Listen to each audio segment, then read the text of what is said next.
1 second লাগবে।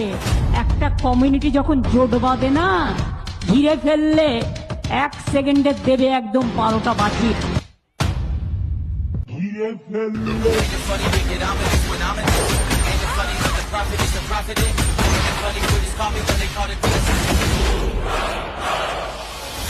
As election result trends suggest a BJP victory in West Bengal, the biggest question would be who could be the chief minister in the state.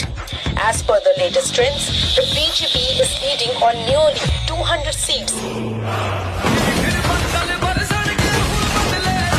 আমি একটা কথাই বলবো, একজন সাংসদ হিসেবে, একজন মাননীয় মুখ্যমন্ত্রী সৈনিক হিসেবে, যে আগামী 2016 সালে এই জেলার 5টি নয় 6টা বিধানসভা কেন্দ্রই মাননীয় মুখ্যমন্ত্রীর হাতে তুলে দেওয়ার শপথ নিয়ে আপনারা বাড়ি যাবেন।